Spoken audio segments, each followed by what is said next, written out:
Fala pessoal, beleza? Vamos para a nossa aula de véspera para delegado de Polícia Civil do Estado do Amazonas, quando então a nossa proposta é traçarmos algumas questões aqui, abordarmos alguns temas sensíveis do processo penal, leis penais especiais e, obviamente, ali a peça prática processual, uma vez que o concurso abordará as três fases num único dia. Essa é a nossa proposta. Separei alguns temas aqui sensíveis, como busca e apreensão, bem como ali prisão temporária sob o novo entendimento do Supremo Tribunal Federal, prisão preventiva, né? Então, vários temas aqui, estándar probatório, rebaixamento de estándar. Então, assim, uma aula extremamente atual, nova e específica. Algumas observações.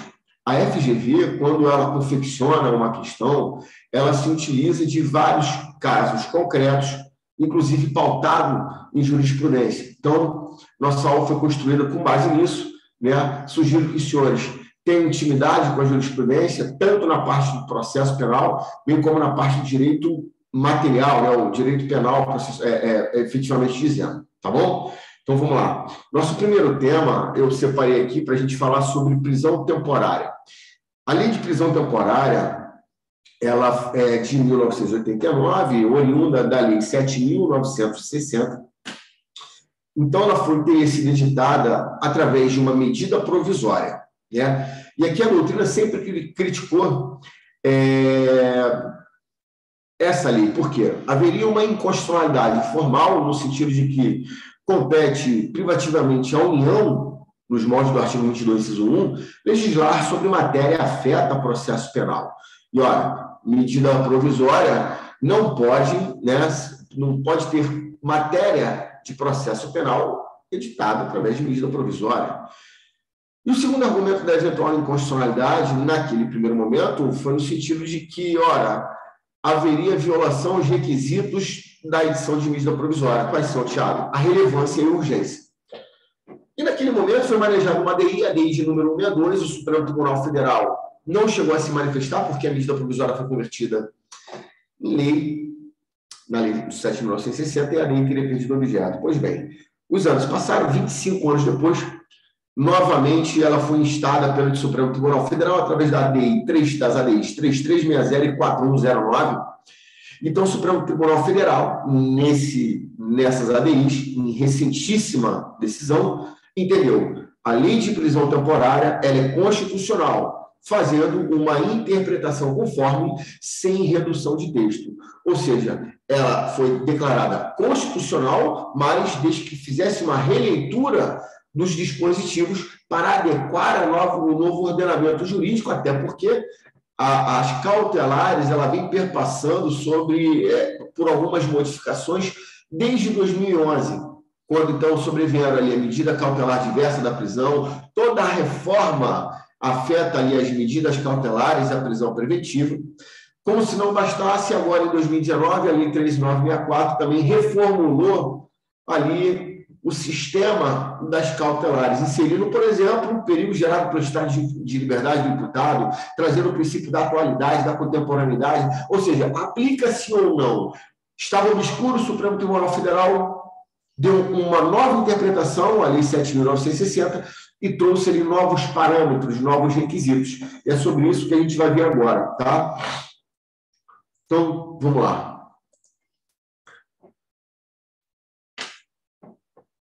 Prisão temporária e seus novos requisitos. Opa, vamos lá.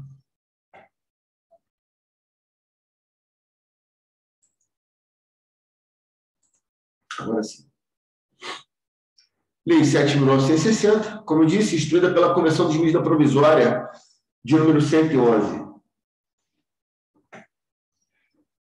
Deixa eu tirar aqui. Ixi, eu pintei foi a tela, gente. Ok, saiu. Vamos lá. Então, endossando tudo que eu falei, posteriormente as ADIs 3360 e 4109 apontaram violação dos direitos fundamentais, né? Uma vez que haveria violação do devido processo legal, violação do devido processo legal, bem como ali a prisão temporária, ela seria uma prisão para dar uma resposta não de natureza cautelar, e sim para dar uma natureza a essa prisão meramente de uma resposta imediata para aquela comunidade.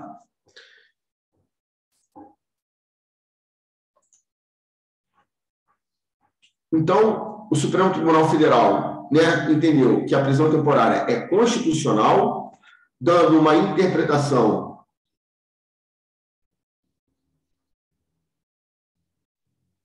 conforme a Constituição.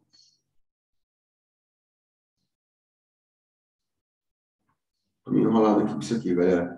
Dando uma interpretação conforme, sem redução de texto. Ou seja, não houve ali nenhuma alteração do texto. Então, quais foram os argumentos do Supremo Tribunal Federal nas ADIs 3360 e 4109? Né? Primeiro, ela disse que seria imprescindível para as investigações do inquérito policial. Isso demonstra, né, o artigo 1º, inciso 1, demonstra quando é imprescindível para as investigações, mas manifestada através de elementos concretos, e não meras conjecturas, sendo proibida a utilização como prisão para averiguação ou violação ao direito da não autoincriminação. Vamos entender isso aqui, rapidinho. Volta comigo. O artigo 1º diz lá, será quando caberá a prisão temporária, inciso 1, quando imprescindível para a investigação do inquérito policial. Percebam, é uma prisão íncita da fase investigatória, que só cabe no curso do inquérito, ou fazendo uma interpretação sistemática do ordenamento jurídico, entende que ela teria cabimento através do PIC, Procedimento Investigatório Criminal. E ele diz, não sendo possível através de meras conjecturas. Isso aí ele disse o óbvio, porque não se prende ninguém que não seja com base em dados concretos. Isso é óbvio, né? E aí diz, sendo vedada a prisão para averiguação, uma prisão que era utilizada para verificar se o indivíduo teria praticado um determinado delito, né? E ali a polícia arrebatava aquele indivíduo, levava até a sede policial, e ali ficava pesquisando a vida pregressa desse cidadão para verificar se efetivamente ele teria praticado algum crime ou se estaria com algum mandado de prisão. Até porque a própria Constituição salvaguarda que ninguém será preso sem o devido terá os seus bens, né, subtraído sem o devido processo legal. E aí, ele diz lá, né, observando, olha agora como dado, observando o princípio da não autoincriminação. A gente vai ver esse princípio aqui, que é o princípio que salvaguarda, previsto ali na Convenção Americana de Direitos Humanos, no artigo 8º, item 2, salvo melhor juízo, quando preconiza que ninguém é obrigado a produzir prova contra si próprio, ninguém é obrigado a se deteriorar. E dentro dessa perspectiva, vem alguns desdobramentos, como, por exemplo, direito de se calar, direito de ser advertido, né, da sua prisão, para que não exponha, não traga nenhuma informação, ele não é obrigado a colaborar com o Estado, o direito também de não produzir provas invasivas, né? Então, percebam, há uma série de desdobramentos do princípio da não autocondenação, que a gente já vai ver na sequência, mas aqui a gente tem que entender no seguinte sentido: não se pode prender ninguém efetivamente para a realização do interrogatório policial. Por quê? Percebam, né? Prender alguém para realizar um interrogatório, isso violaria o princípio da não autoincriminação. Ora, se ele tem o direito de permanecer em silêncio, qual seria a necessidade de prender esse indivíduo para interrogá-lo, né? Então, até porque, percebam, larga a caneta e presta atenção agora, o entendimento do STJ é no sentido de que o interrogatório policial é dispensável. Isso ainda não caiu, mas vai cair. O interrogatório em sede policial, ele é dispensável.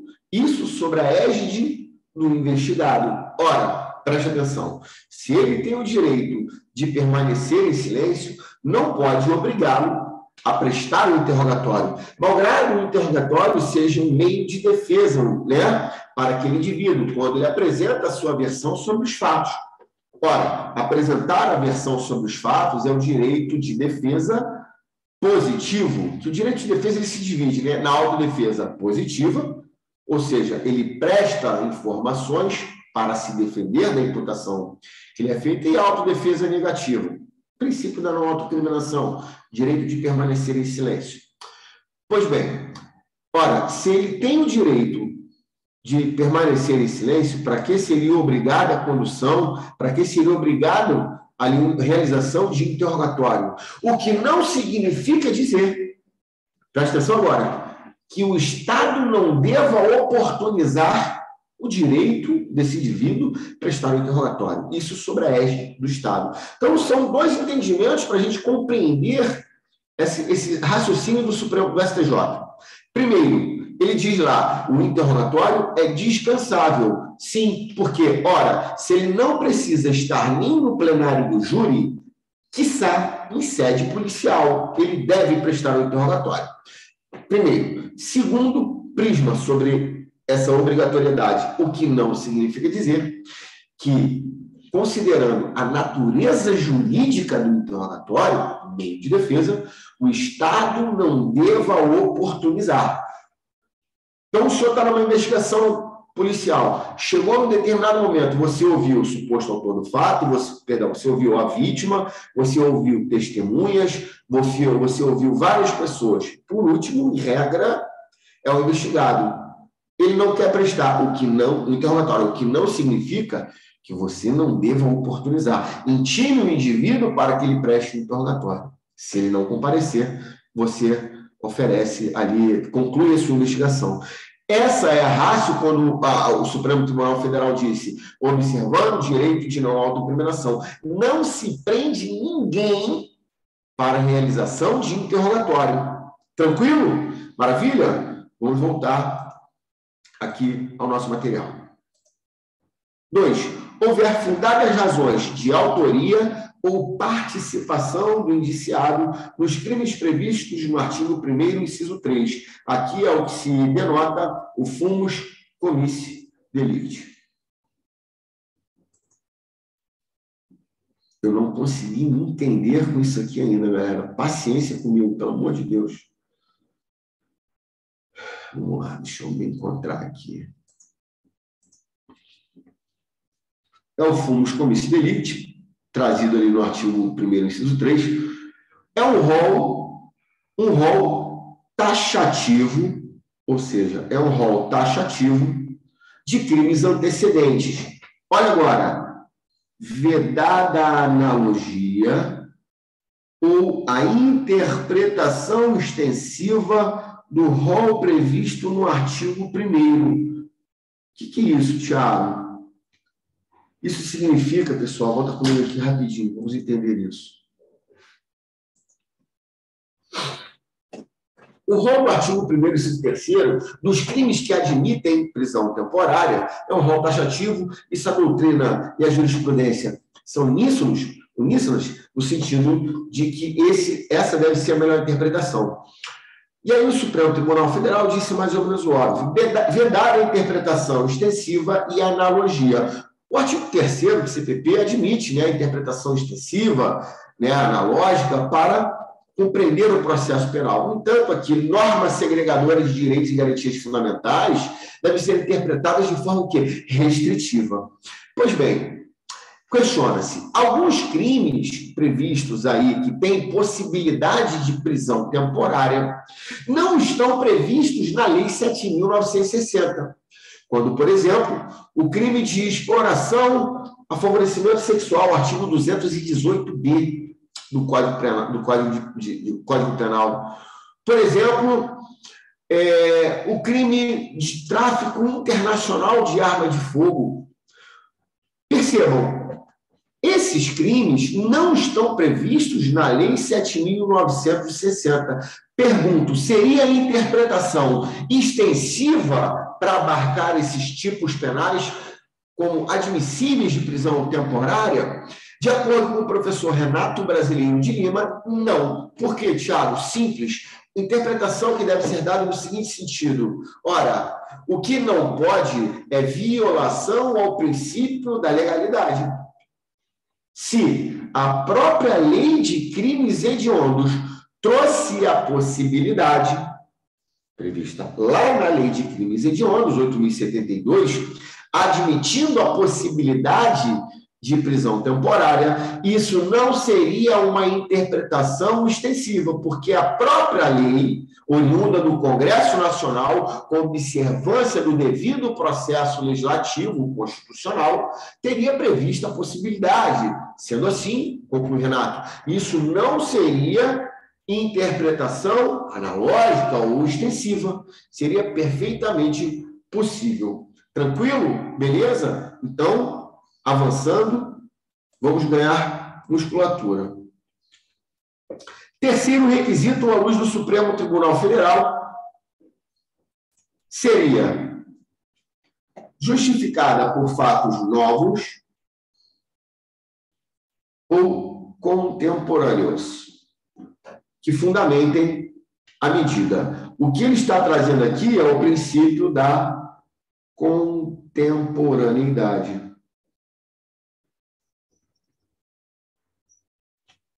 Artigo 312, parágrafo 2º, e bem como o artigo 315, parágrafo 1º do CPP. Quando, então, a Lei 13.964 prestigiou ali que, para a decretação da prisão preventiva, não deve ser analisado apenas o fator tempo. Não se analisa o fator tempo, e sim a necessidade dessa prisão. Vai verificar a necessidade da prisão ao momento atual em que ela é pleiteada. Então, por exemplo, o crime pode ter ocorrido há 6 meses, e aí a investigação está em curso. Só que só agora, 6 meses depois, ele começou a o quê? Turbar testemunhas. Começou o quê? A furtar ali imagens de vídeo monitoramento. Opa, imprescindibilidade para as investigações. O que o Supremo Tribunal Federal disse? Aplica-se o princípio da contemporaneidade, aplica-se o princípio da contemporaneidade à prisão temporária, porque isso é medida, interpretação de aplicação de medidas cautelares. E se isso é interpretação de medidas cautelares, obviamente deve ser abarcada pelo princípio pelo princípio da contemporaneidade. E, por fim, quarto requisito, a medida for adequada à gravidade concreta do crime. A gravidade concreta do crime, é óbvio, não se analisa a gravidade abstrato de crime nenhum. Tranquilo? Medida for adequada às circunstâncias do fato e às condições pessoais do indiciado. Aqui ele está prestigiando o quê? Vamos voltar aqui rapidinho, deixa eu diminuir isso. Aqui ele está prestigiando o princípio, a característica da necessidade da manutenção da medida. Então, você deve demonstrar que a medida é necessária porque a prisão é considerada última ratio. Beleza?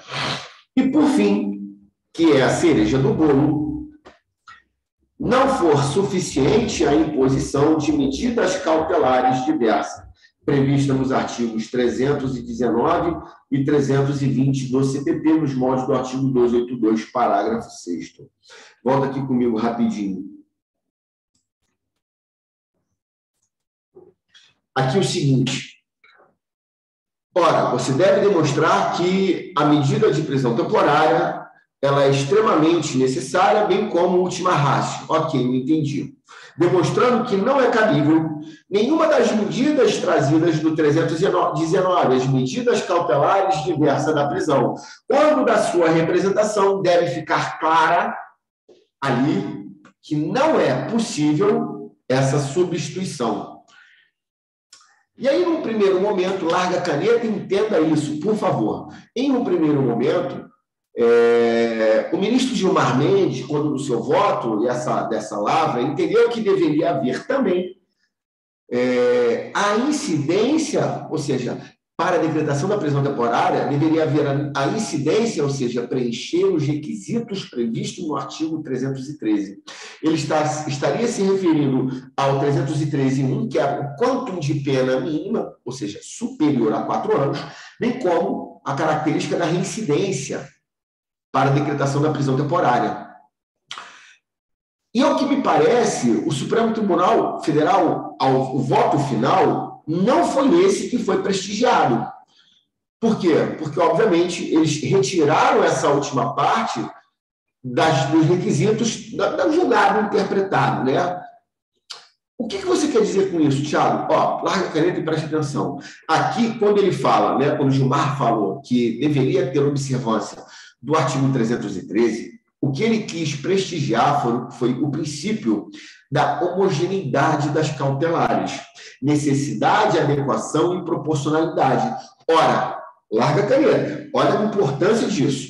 Ora, se as cautelares ela tem observância em alguns princípios, como, por exemplo, jurisdicionalidade, instrumentalidade hipotética e a homogeneidade, que significa dizer que não pode um indivíduo ficar preso cautelarmente, instrumentalmente, se ao final ele não vai receber uma medida sancionatória privativa de liberdade, violaria a proporcionalidade e a razoabilidade. Vamos entender.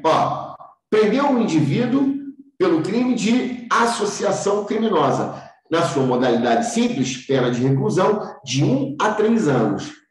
Versa no artigo 44 do Código Penal que, se o indivíduo receber uma pena inferior a 4 anos, sem violência ou grave ameaça, é possível a substituição da pena privativa de liberdade por restritiva de direitos. Ora, você não pode prendê-lo cautelarmente no curso de um inquérito, se ao final ele não vai ficar preso. Isso violaria o princípio da homogeneidade.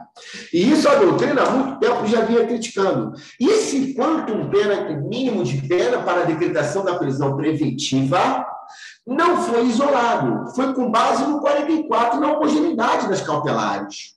Ora, se ao final pode haver a substituição da pena privativa de liberdade por uma restritiva de direitos, violaria a homogeneidade ou prender esse indivíduo incidentalmente no curso do inquérito ou do processo, que seja, seria uma pena mais gravosa no curso de um inquérito do que a pena efetivamente aplicada lá após o devido processo legal.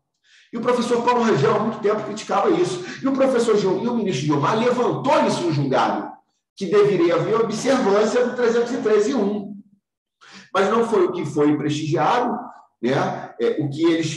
O que eles deram preferência foi no sentido de que, ora, não posso, preste atenção aos argumentos, não posso exigir os mesmos requisitos para a prisão temporária aos da prisão preventiva. Por quê? Violação do princípio da legalidade. Eu não posso fazer isso, como se isso fosse alguma surpresa do Supremo Tribunal Federal, né? Legislar. Mas, enfim, não foi o que prevaleceu, não se deve observância do 313, inciso 1, o que não significa dizer que isso violaria o princípio da homogeneidade das cautelares. Tranquilo? Vamos avançar. A gente já viu isso, o rol taxativo, a gente já viu também a homogeneidade, vai estar no material dos senhores, que eu vou mandar esse material para que sirva de apoio para o seu estudo, tá certo? Olha o julgado do Supremo. Não se pode adotar a interpretação que exija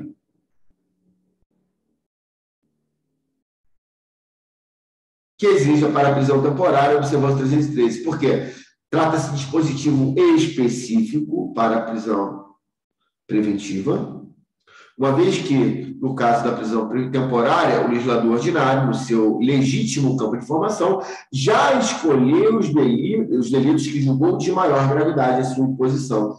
Entender de modo diverso implicaria em confusão entre os pressupostos para a decretação de prisão preventiva temporária, bem como violação do princípio da legalidade e o princípio da separação de funções ou de poderes. Tá certo? E aí ficou prestigiado o informativo 1043, seguinte entendimento. O seguinte entendimento. Caberá prisão temporária, só é cabível quando? Imprescindível para as investigações do inquérito policial. Essa imprescindibilidade deve ser analisada no caso concreto. Deve ser observado também a impossibilidade de interpretação extensiva, bem como a interpretação analógica.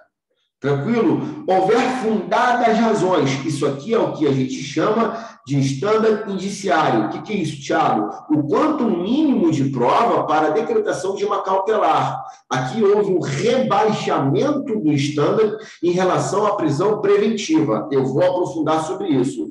Quando houver o quê? Fundadas razões. Enquanto na prisão preventiva, o que ele exige, professor? Ele exige o quê? Prova da materialidade, né? E indícios de autoria, tá certo? Então, aqui ele exige prova da materialidade.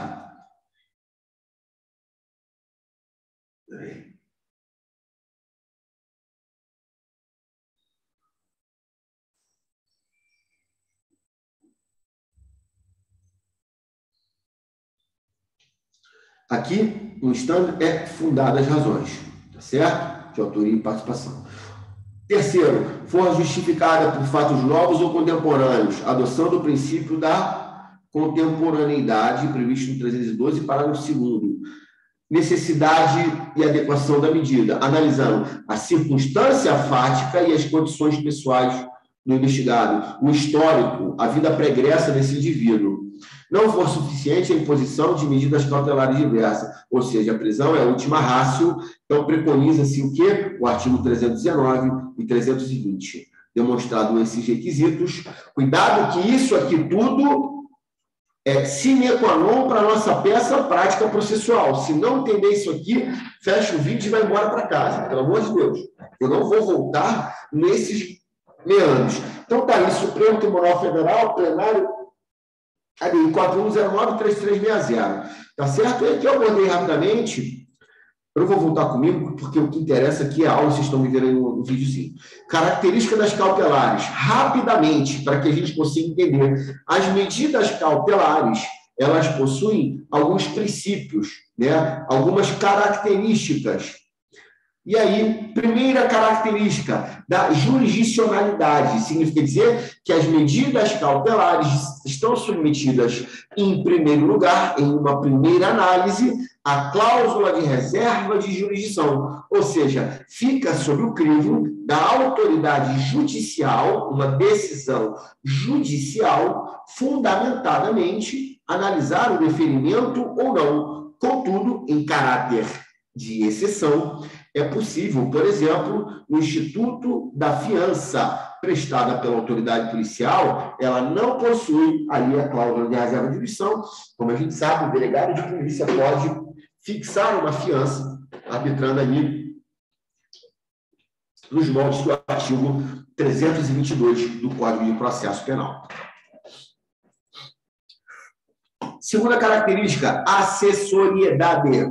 A medida cautelar segue a sorte da medida principal. Ou seja, sobrevindo um decreto condenatório, sobrevindo uma sentença penal condenatória de mérito, essa medida cautelar, ela perde a sua eficácia, porque o objeto é salvaguardar o processo. E se o processo já chegou ao final, não há necessidade. Então, ela é marcada, né? As cautelares são marcadas pela acessoriedade. Terceira característica, instrumentalidade hipotética. O que é isso, Thiago? Ela se dá porque a medida cautelar, ela é um instrumento de modo e meio para atingir uma medida principal. Ou seja, eu só posso verificar a necessidade de uma prisão se ela servir de um meio e de um modo para atingir uma medida principal. Então, por exemplo, aquele indivíduo que está dilapidando o patrimônio, né? Ele teve um fruto do crime. Com esse fruto, ele está furtando ali, furtando no sentido da justiça, né? Ele está vendendo apartamento, ele coloca carro em nome de terceiros. Então, com a finalidade de evitar o locupletamento, salvaguardar a reparação do dano, admite-se a figura do sequestro de bens incidentalmente. A prisão, por exemplo, as cautelares, uma busca e apreensão, fundada nas razões para pegar a arma do crime, que se não pegar a arma do crime, ele vai sumir com essa arma. Então, elas funcionam como meio para assegurar a eficácia prática de um processo principal. Tranquilo? É o que se denomina de instrumentalidade hipotética. Quarto princípio, o princípio da provisoriedade. A medida cautelar dura enquanto não for proferida a medida principal e enquanto os requisitos que autorizarem estiverem presentes. Aqui nada mais é muito tranquilo da gente compreender isso. A observância que as cautelares são deferidas com base na cláusula rebus sic stantibus. Ou seja, enquanto houver a necessidade dessa prisão, enquanto houver a necessidade dessa medida, ela estará presente. Enquanto houver a necessidade ou a imprescindibilidade das investigações, ela vai ser deferida. Prisão preventiva decretada com base na conveniência da instrução criminal. Prendeu o indivíduo porque ele estaria turbando testemunhas, ameaçando testemunhas. Ouviu as testemunhas. Desaparece a necessidade. Desaparecendo a necessidade, ela perde a característica da provisoriedade. O que não significa se dizer, cuidado, provisoriedade não se mistura com tempo. Não é temporariedade. Prisão temporária. A gente sabe, tem um prazo de 5, prorrogável por mais 5. Ou então, prisão, no caso de crime hediondo, 30 prorrogáveis por mais 30 dias. Ao final do prazo, o prazo esgotou, temporariedade. O que não significa dizer que não haja a necessidade da manutenção dessa prisão. São coisas dissociadas, diz o professor Gustavo Badaró. Percebam, a provisoriedade não se mistura com temporariedade. A temporariedade está correlacionada ao fator tempo. Prisão temporária tem um tempo de 5 por mais 5 ou 30 por mais 30. Esgotado o prazo, pode ser que ainda perdure a necessidade dessa manutenção. E qual é a medida cabível, Tiago? Então, conversão de prisão temporária em prisão preventiva, porque ainda existe a instrumentalidade hipotética. E ainda há o quê? A provisoriedade. Vê se percebe. Tranquilo? Maravilha. E, por fim, a homogeneidade das cautelares. O professor Paulo Rogel trazendo que desde 2011 adotou um posicionamento que sempre defendemos. Quem defendeu? Eu não, professor Paulo, é óbvio. E ele diz lá, a homogeneidade se traduz na necessidade, adequação e proporcionalidade. A medida cautelar, olha o conceito de homogeneidade, a ser adotado deve ser proporcional a eventual resultado favorável ao pedido do autor, não sendo admissível que a restrição à liberdade durante o curso do processo seja mais severa que a sanção que será aplicada caso o pedido seja julgado procedente. A homogeneidade da medida é exatamente a proporcionalidade que deve existir entre o que está sendo dado e o que está sendo o quê? Concedido. Volta comigo aqui. Perceberam? Fiz questão de trazer as características ou princípios da homogeneidade, porque é um tema extremamente sensível e atual. Então, estamos aí já em 30 minutos, 30 e poucos minutos de aula, falando só sobre prisão temporária. Percebam quanta coisa nova aqui a gente trouxe. Então, fiquem ligados um tema extremamente sensível, beleza? Falar um pouquinho de prisão preventiva, não vou aprofundar muito aqui, até porque, claro, óbvio, vou trazer questões pertinentes apenas. Vamos lá. Prisão preventiva. A grande novidade da prisão preventiva aqui foi a incidência do princípio, né, da contemporaneidade, o que já era prestigiado pela jurisprudência do Supremo e do STJ desde 2012. Inclusive, existe tese nos tribunais superiores, principalmente do STJ, salvaguardando ali o princípio da contemporaneidade, bem como ali foi trazido como periculum libertatis, de forma expressa, o perigo gerado pelo estado de liberdade do imputado, né?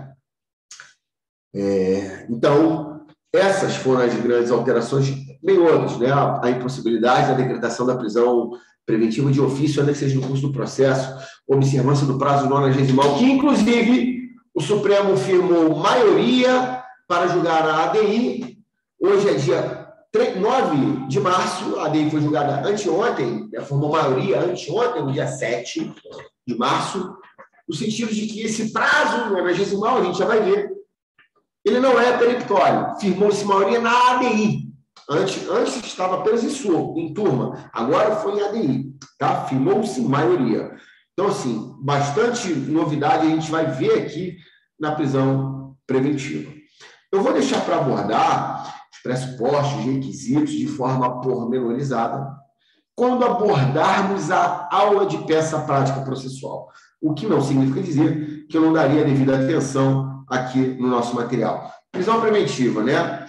Os pressupostos para a decretação da prisão preventiva é o fumus comici delicti, como qualquer cautelar, é óbvio, manifestada pela, olha agora, prova da existência do crime, prova da existência do crime. Opa, deixa eu fechar aqui. Como prova da existência do crime,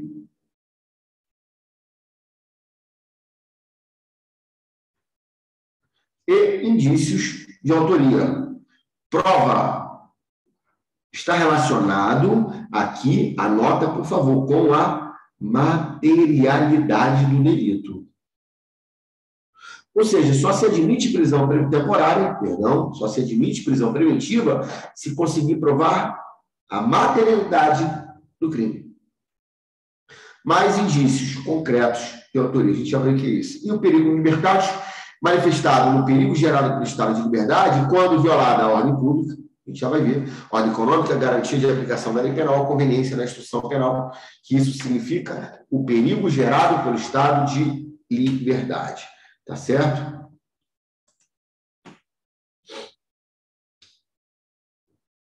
Quando ele fala prova da materialidade do crime, acabei de mostrar que seria relacionado com a sua materialidade. Com a materialidade. Tá aqui.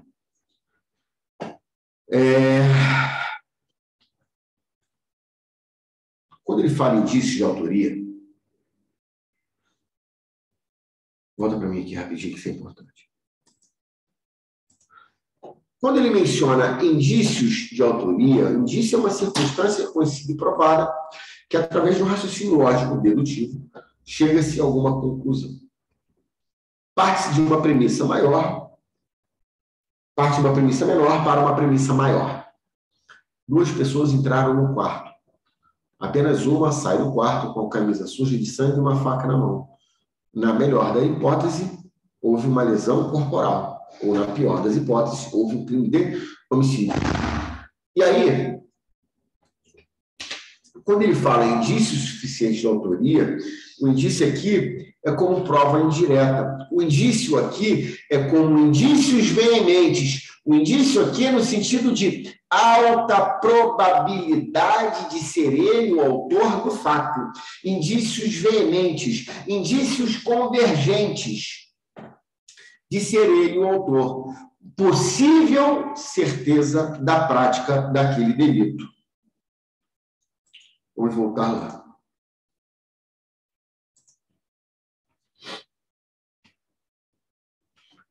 Embora não se exija a prova cabal, da prática do crime, não se exige prova cabal da prática delitiva, seria, né, aqui, ó, mostra-se indícios veementes, sujeito passivo.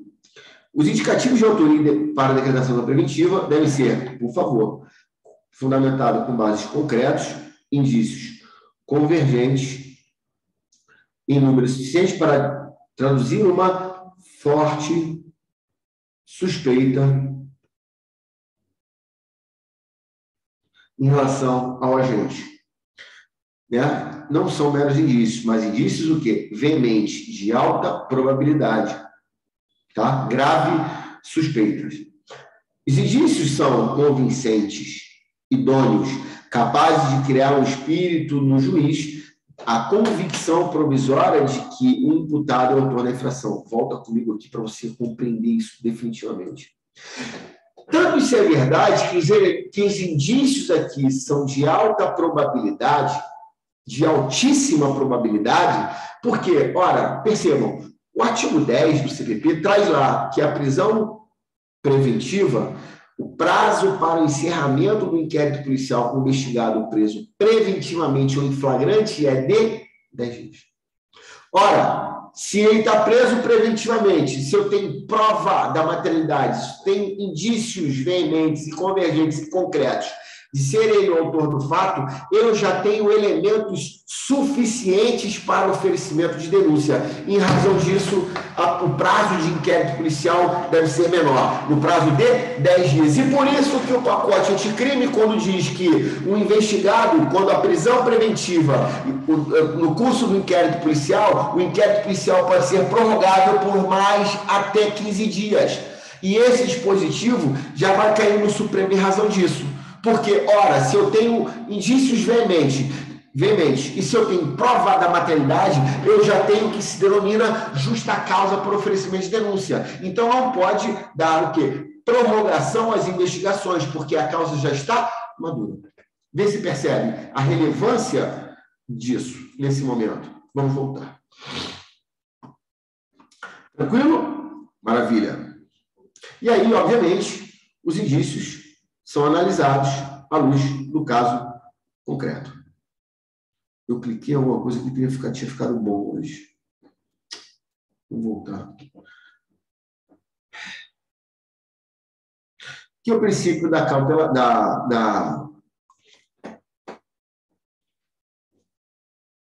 Oh, meu Deus. Contemporaneidade. Aqui, ó. Princípio gerado pelo estado de liberdade do investigado. É o que se denomina o periculum libertatis, tá? Está relacionado com o princípio da necessidade. Ó, edição 10 da tese de número 32. A prisão cautelar deve ser fundamentada em elementos concretos que justifiquem a efetiva necessidade.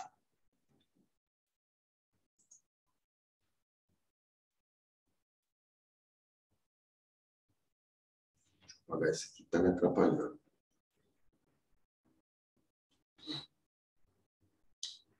Como eu disse anteriormente, o princípio da contemporaneidade já tinha previsão no próprio STJ desde 2015, trazendo informação ali no sentido de que os fatos que justificam a prisão preventiva devem ser contemporâneos à edição da decisão. Ó, 27 de março de 2015. Tá? E aí, o pacote anticrime apenas fez o quê? A solidificação desse princípio preconizado no 312, parágrafo 1º, 315, inciso 1. Coloquei alguns julgados do Supremo Tribunal Federal, manifestando o seguinte sentido: a contemporaneidade e a atualidade ela não se relaciona apenas com o fator tempo, não apenas com o momento da prática supostamente criminal. Olha lá, ó. É desimportante que o fato ilícito tenha sido praticado a um lapso temporal longínquo, sendo necessário, no entanto, demonstrar o quê? A demonstração de que, mesmo com o transcurso do período, continuam presentes os requisitos. Então, ele praticou o crime em maio de 2021. Ele tem risco à ordem pública? Ordem pública traduz-se no seguinte sentido: risco de reiteração delitiva. E o STJ e o Supremo têm entendimento que inquéritos policiais em curso, né, ações penais se prestam para subsidiar o quê? A decretação da prisão preventiva. Então, o indivíduo praticou o crime em 2021. Ora, ele continua delinquindo ainda nesse atual momento, no dia 9 de março, você, delegado de polícia, pode representar pela prisão preventiva desse indivíduo, porque o princípio da contemporaneidade e o princípio da atualidade não está umbilicalmente ligado apenas ao fator tempo, e sim à necessidade, ou seja, presentes os requisitos para a decretação da medida. Tranquilo? Beleza? A gente vai aprofundar mais na aula de peças. Nesse primeiro momento, eu preciso trazer o quê? Informações pertinentes, julgados sobre o assunto. A gente sabe que a prisão preventiva, o 311 foi alterado pela Lei 13.964, afastando a possibilidade do juiz decretar medida preventiva, prisão preventiva, de ofício no curso da investigação, do processo. O artigo 3º-A, através do pacote de crime, trouxe a adoção expressa no CPP do sistema acusatório, afastando a possibilidade da iniciativa probatória do juiz, né, na colheita, bem como na gestão da prova. Isso ficaria a cargo do quê? Das partes que é prestigiado pelo sistema acusatório. E aí o 311, antes da redação de 2019, ele trazia a possibilidade da decretação da prisão preventiva de ofício no curso do processo. E aí, com o vindouro artigo 3º-A, foi retirada a expressão de ofício do 311. E aí ficou prestigiado que o juiz não pode decretar a prisão preventiva de ofício. Tampouco pode converter a prisão em flagrante de ofício, quando da audiência de custódia. Deve haver o quê? Uma representação por parte da autoridade policial, o requerimento do membro do Ministério Público nesse sentido. Temos julgado relevantíssimo semana passada, lembrando mais uma vez o dia 9 de março, no seguinte sentido: será que seria possível que o magistrado decretasse a prisão a prisão preventiva quando da representação por uma medida cautelar diversa da prisão? Pergunto, delegado de polícia fez uma representação por uma medida cautelar diversa da prisão. Impossibilidade de frequentar determinados lugares, por exemplo. Entrega do passaporte, por exemplo. Vai o juiz, analisando o caso concreto, dispensa a representação do delegado. Entende, doutor? Entendo que não é caso de medida cautelar diversa, e sim prisão preventiva. É possível? Ou seja, seria aplicação ali de forma oficiosa? O STJ entendeu que não. Entendeu que não. Vamos entender isso aqui, ó. A determinação do magistrado pela cautelar máxima. Opa, deixa eu fechar aqui. Pela cautelar máxima. Ou seja, prisão, em sentido diverso do requerido pelo Ministério Público, pela autoridade policial proferido, não pode ser, olha a importância desse julgado, pelo amor de Deus, considerada como atuação de ofício. Volta aqui. Por quê, né? Ora, o magistrado, embora ele não atue de forma oficiosa, ele é observante das regras do jogo. E ele deve homenagear, ele deve tomar cuidado para saber qual a medida instrumental mais adequada para o caso concreto. O que a lei pediu foi a iniciativa de ofício, colhendo provas, prendendo. Se ele foi provocado, ele pode decretar uma medida mais gravosa por entender que, naquele caso concreto, ela é mais efetiva a instrução processual. O que não significa dizer, presta atenção, né? O juiz não é um mero espectador da regra do jogo. aconteceu? Se você analisar dessa forma, você estaria vinculando o pedido do Ministério Público de absolvição, se for o caso, e que o juiz desconsideraria as demais provas no processo penal e ele ficaria vinculado, devendo absolver, quando isso não é verdade. O pedido do Ministério Público não é vinculativo. E, nesse mesmo sentido, o pedido do delegado de polícia ou do Ministério Público não vincula a autoridade judicial. Foi nesse sentido que decidiu o STJ. Vamos compreender aqui. Ó. Isso porque, uma vez provocado pelo órgão ministerial, a determinada medida que restrinja a liberdade do acusado, alguma medida, deve o juiz poder agir de acordo com o seu convencimento motivado e analisar a medida pessoal que melhor se adequa ao caso. Continua. Impor ou não cautelares pessoais, de fato, depende de prévia e indispensável provocação. Entretanto, a escolha de qual delas melhor se ajusta ao caso concreto há de ser feita pelo juiz da causa. Entender de forma diversa seria vincular a decisão do judiciário ao pedido formulado pelo Ministério Público.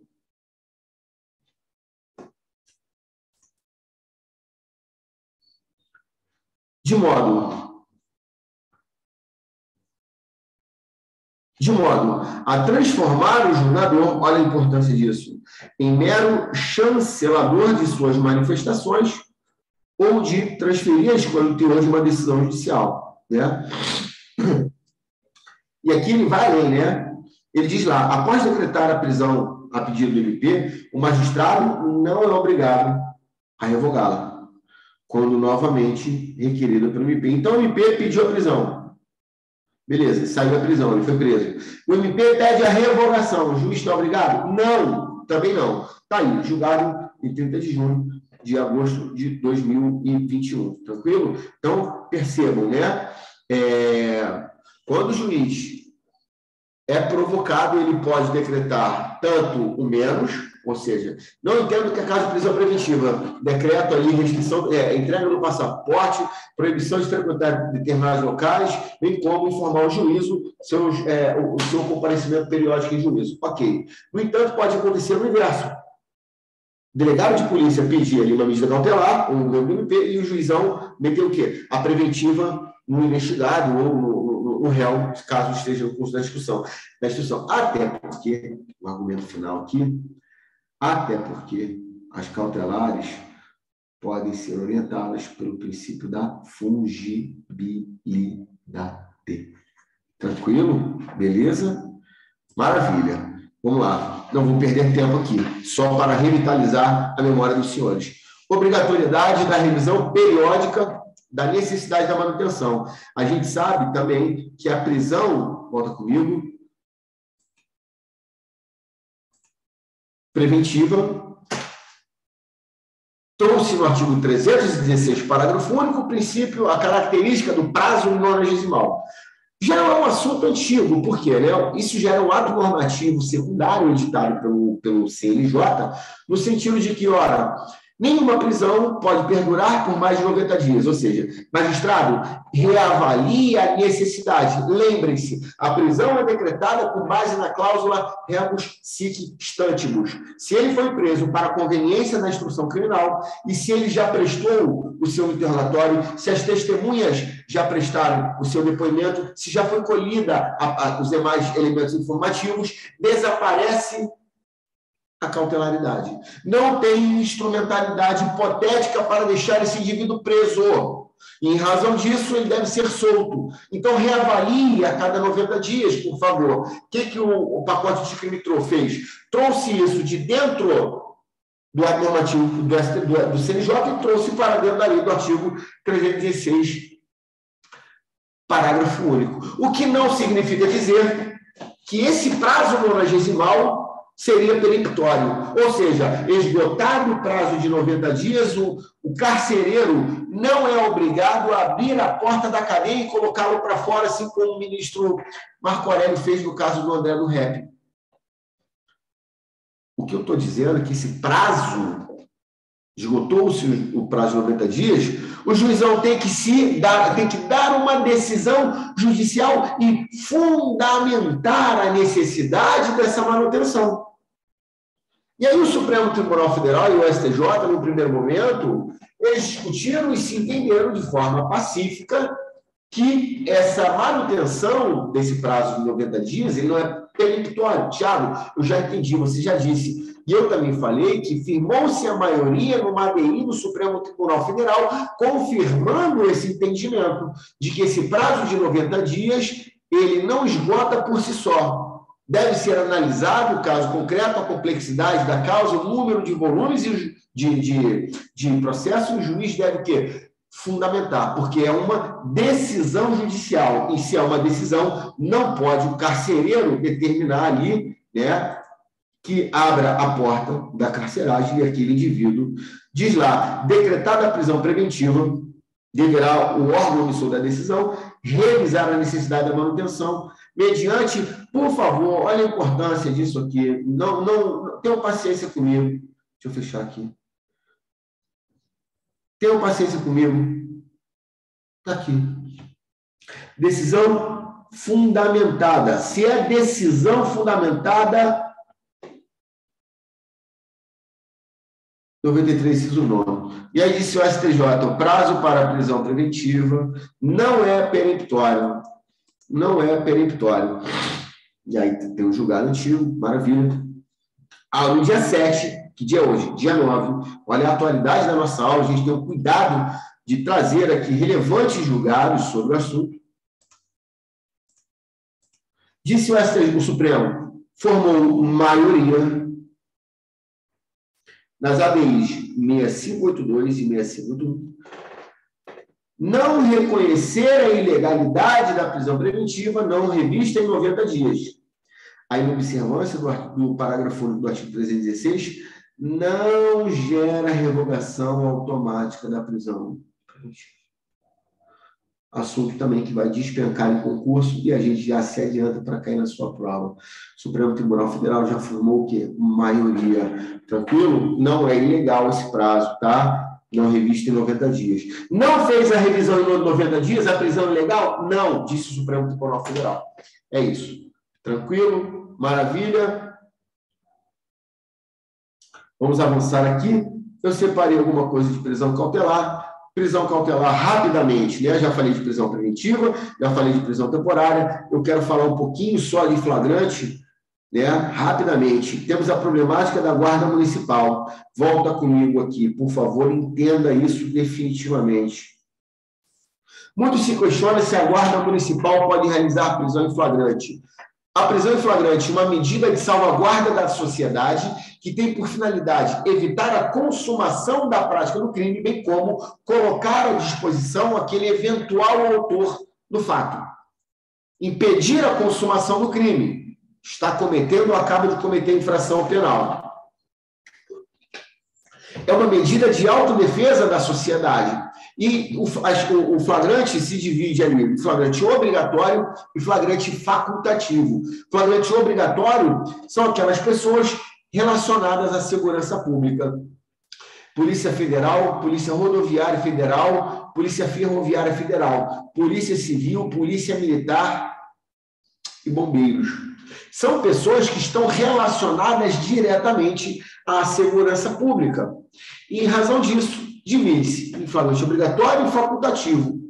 Por alguma razão, inseriram a Guarda Municipal em flagrante facultativo, como não sendo qualquer, aliás, melhor, como não podendo prender ali somente, não podendo prender como agente de segurança pública, somente como qualquer do povo. Mas uma curiosidade, aonde está a Guarda Municipal?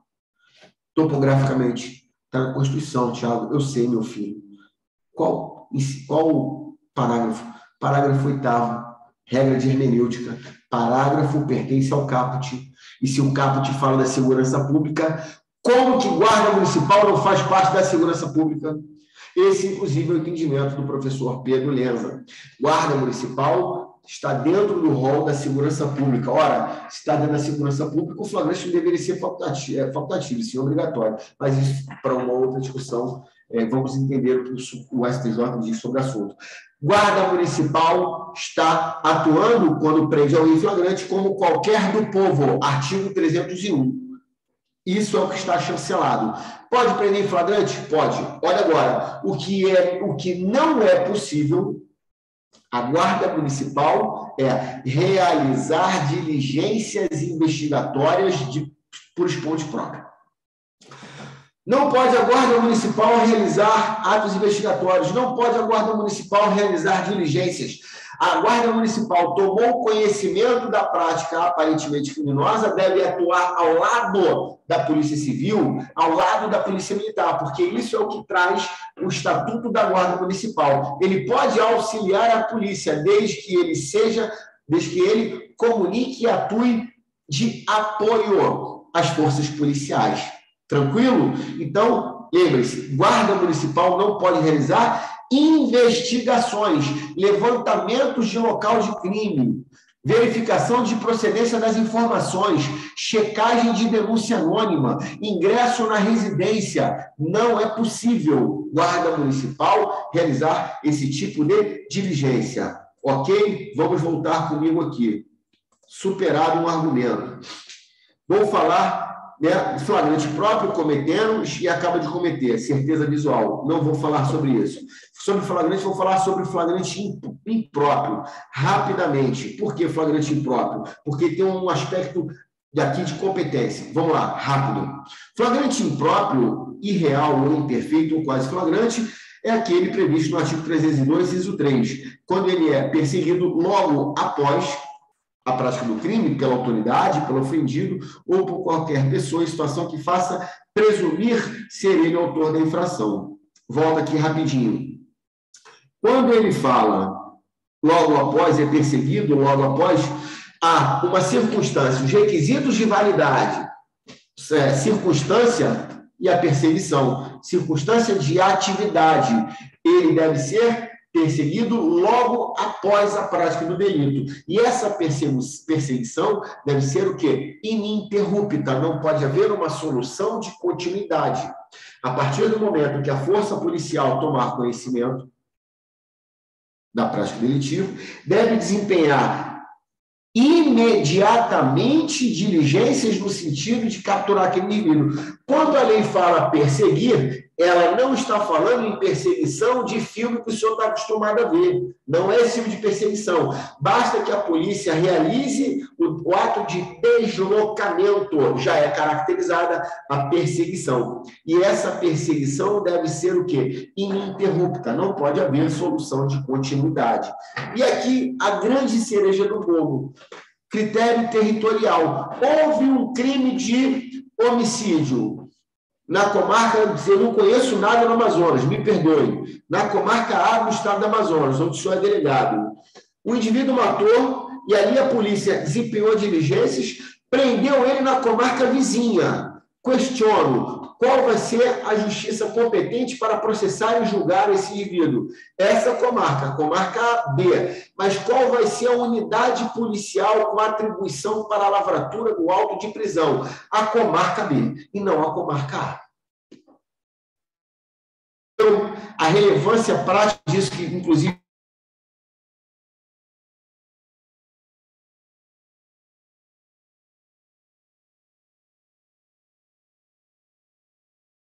município comarca, o executor poderá efetuar a prisão no lugar onde alcançar, apresentando-o imediatamente à autoridade local. Pelo amor de Deus.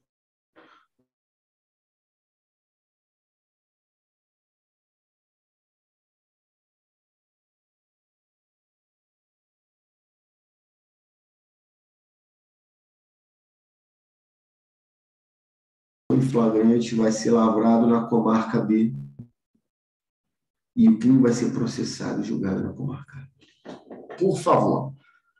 Tranquilo? E aqui ele traz um exemplo do que seria a perseguição, né? Eu não vou ficar falando, trazendo óbvio aqui, não é a nossa perspectiva, não é a nossa ideia aqui, é ficar trazendo óbvio. Mas, e algumas observações aqui no tocante ao mandado de prisão. Em caso de cumprimento de ordem, quando eu falo ordem, é mandado. Ordem de prisão. O simples mandado não autoriza, aqui guarda uma divergência, tá? Ou seja, você vai cumprir o mandado de prisão. O mandado autoriza o ingresso na casa? De acordo com o professor Nestor, né? Entende que não. Deveria haver o quê? Um mandado de busca e apreensão. Mas, professor Mirabete Inútil, o mandado já serviria como autorização, e é isso que prevalece, mas não poderia ser realizado em nenhuma busca domiciliar. Você quer prender alguém em determinado endereço, só o mandado de prisão te autoriza a entrar na casa? De acordo com o professor Nestor, não. Mas o que prevalece, de acordo com o Muti e Mirabete, é que o mandado já autoriza o ingresso na residência, desde que você tenha certeza que ele está nessa casa, mas não pode ser realizada nenhuma busca domiciliar naquele endereço. Tá? De outro giro, em caso de flagrante, no caso da perseguição, né, pode haver um interrogatório, pode haver um ingresso na residência, pois o próprio estado flagrancial já autoriza. Então, você está fazendo uma perseguição do indivíduo. O indivíduo entrou em 2, 3 casas. Posso entrar? Pode. Por quê? A situação flagrancial já lhe autoriza o ingresso na residência. Eu coloquei, né? Essa perseguição deve ser o quê? De forma o quê? Ininterrupta. Ininterrupta, tá? Aqui, atenção, não se exige o contato visual com a agente. A polícia tomou conhecimento de que houve homicídio. Imediatamente começou a sair, ir até o local. Fez o deslocamento, chegou no local. Testemunhos falaram, olha, está de camisa preta, calça jeans e tênis amarelo. A polícia começa a fazer diligências nos locais. Vai encontrá-lo 4 horas depois. Sem interrupção. Questiono, esse flagrante é válido? Sim. Por quê? Porque não houve o quê? Interrupção do flagrante, malgrado não tenha havido o quê? Contato visual. Dispensa contato visual, é o que diz ali o 290. Quer ver? Aqui, ó. Entende-se perseguição? Letra A, tendo o avistado, for perseguido sem interrupção, embora o tenha perdido de vista. Então, enquanto tiver informações e a polícia estiver no encalço desse indivíduo, está numa circunstância flagrancial. Preste atenção, a grande maioria das questões perpassam sobre flagrante impróprio. Flagrante impróprio está cometendo, a autoridade policial está vendo atos executórios no local do crime. O flagrante é em locus delicti. Você, delegado de polícia, está vendo o Tício matar Caio dentro da farmácia. Ou acaba de cometer. Você está vendo o Tício sair com a arma de fogo de dentro do boteco e você ouviu o disparo. Acaba de cometer. E esse é o perseguido logo após. Tranquilo? Vamos avançar e ganhar musculatura. Já falamos sobre isso. Já estamos com 1 hora de aula. Ainda falta bastante coisa para que a gente consiga ver essa temática. Tranquilo? Vamos lá. Flagrante cataléptico. O que é flagrante cataléptico? Nada demais. Rapidamente, volta aqui comigo. Nada demais, uma expressão oriunda da doutrina, né? O professor Nestor Távora que traz esse conceito. Eu vou trazer apenas aqui a título de informação, que a gente não se perca aí em conceitos, mas vai que cai, né? Então, flagrante cataléptico é uma espécie de flagrante ilegal. Quando há uma interrupção do flagrante, quando a autoridade exige algum comportamento do sujeito para que não leve adiante a prática do crime. O flagrante ele deve ser ininterrupto, ou seja, capturei aquele indivíduo, captura, condução, encaminhamento, né? Ali vai realizar audiência preliminar de apresentação daquele preso, lavratura do auto, comunicação à prisão, da prisão e recolhimento ao cárcere. São essas 6 fases da prisão. E aí, o flagrante deve perpassar por todas as fases. Não pode haver o que? Solução de continuidade sobre todas as fases. O flagrante cataléptico, há uma interrupção quando do flagrante, uma vez que a autoridade que está realizando, ele exige um comportamento do sujeito para não dar consequência. Exemplo, o indivíduo está praticando um determinado crime. A autoridade, a agente da autoridade pratica um crime de corrupção passiva, né? Solicitar, aceitar, receber vantagem devida em razão do cargo para que não leve adiante aquele crime. Ou seja, o cara está vendendo lá produtos de crime, em tese, em receptação. A equipe vai até o local e ele exige um dinheiro para que não leve ele adiante. O flagrante se iniciou, houve a interrupção e ele não caso ele não seja cumprida aquela vantagem, ele é retomado na sequência. Esse é o flagrante cataléptico. Então, vamos lá, só a título de exemplo, diz lá. É um flagrante de vingança, paralisado em função de uma exigência ou pedido de vantagem devida por parte do seu condutor, e seguidamente retomado diante da solicitação da exigência frustrada. Trata-se de uma prisão ilegal, passível de relaxamento. Tranquilo? Maravilha? Nada, apenas conceitual. Audiência de custódia e audiência de apresentação. Não vou me aprofundar muito aqui. Vou trazer apenas alguns julgados pertinentes sobre o assunto para que a gente consiga entender. Vamos lá. Natureza jurídica. Rapidinho, né? É um direito público subjetivo. Né? Trata-se, né, de uma realização de uma audiência sem demora após a prisão, permitindo um contato imediato do preso com o juiz, defensor público dativo e o Ministério Público. De acordo com o Supremo Tribunal Federal, aqui é rápido porque a gente vai rememorar, por favor. Natureza jurídica é um direito público subjetivo. Qual é o direito público? Do preso ser apresentado ao juiz sem demora para que ele verifique aspectos de legalidade da prisão e eventual aspectos de maus tratos. Tá certo? Beleza? Vamos seguir. Finalidade. Verifica eventuais maus tratos, bem como conferir elementos de convicção sobre a validade do prisão em flagrante. Aqui o magistrado vai analisar hipóteses de tipicidade processual, ou seja, está presente alguma situação flagrancial, artigo 302, está cometendo, acaba de cometer, é apenas isso que ele vai analisar. Tranquilo? Embora ele tenha sido criado para praticar apenas para os casos de flagrante, ela é aplicada para prisão preventiva, prisão temporária, bem como prisão civil, porque, leiam, olha aqui, por favor, direito e raciocínio, verificar eventuais o quê? Maus tratos. Então, quando o cumprimento de uma prisão civil, é perfeitamente possível que ele tenha sido agredido, tranquilo? Então, voltando ao nosso slide. Aqui sim, um julgado importante. Volta comigo aqui, ó.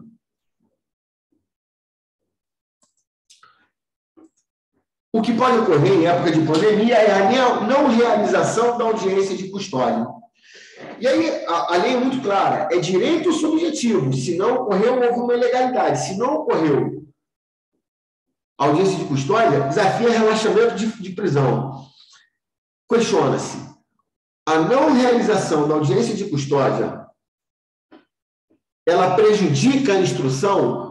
Ou seja, a instrução não ocorreu a audiência de custódia, mas já houve oferta da demanda e já está em sede de instrução, há algum prejuízo? O Supremo Tribunal Federal decidiu isso essa semana.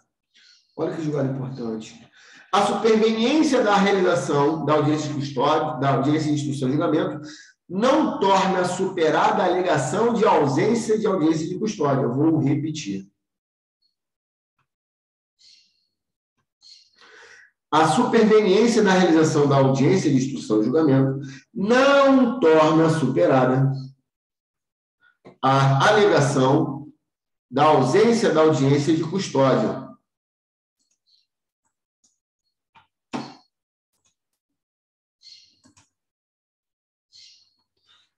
Vamos lá. Dois ministros, Fachin e Nunes Marques, nesse julgado, compreenderam que estaria o quê? Já estaria o quê?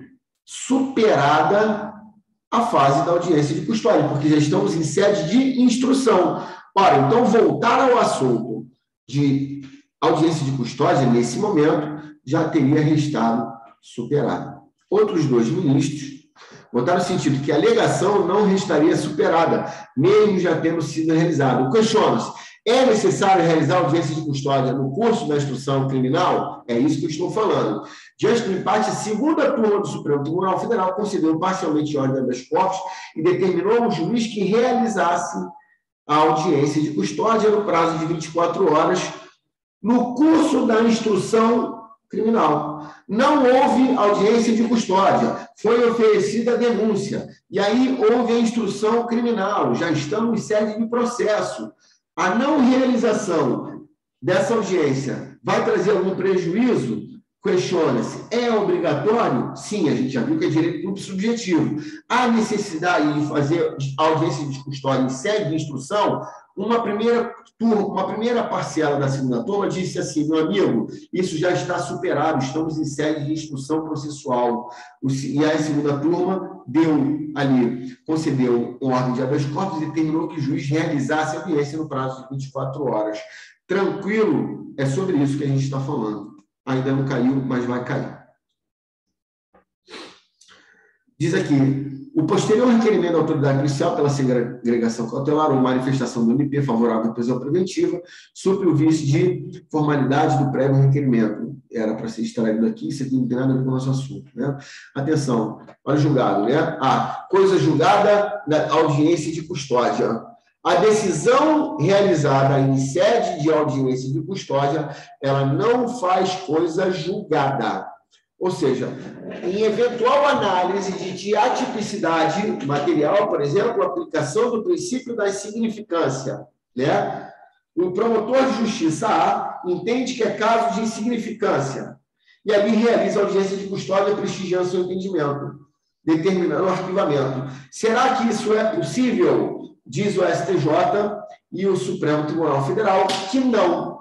Assim, a decisão não vincula o titular da ação penal, que poderá oferecer acusação contra o indivíduo narrando os mesmos fatos e o juiz poderá receber essa denúncia, veiculado no informativo 971. O STJ, no mesmo sentido, a decisão proferida em sede de audiência de custódia, ao relaxar a prisão em flagrante da recorrente, independentemente dos motivos que determinaram a concessão da liberdade, não vincula o titular da ação penal e, portanto, não impede o posterior oferecimento da denúncia sob pena de negativa vigência do artigo 24, né? Violação ali do princípio do promotor natural. A decisão do juiz plantonista que concede liberdade à recorrente, embora assentada no reconhecimento da insignificância, não impede a persecução penal, porquanto os motivos de fato e de direito apresentados não fazem coisa julgada sob pena de vigência da negativa do artigo 24. Tranquilo? Beleza? Vamos avançar aqui rapidinho. Desdobramentos, mudamos o assunto. Vamos falar de princípio da não autoincriminação. Desdobramentos da não autoincriminação.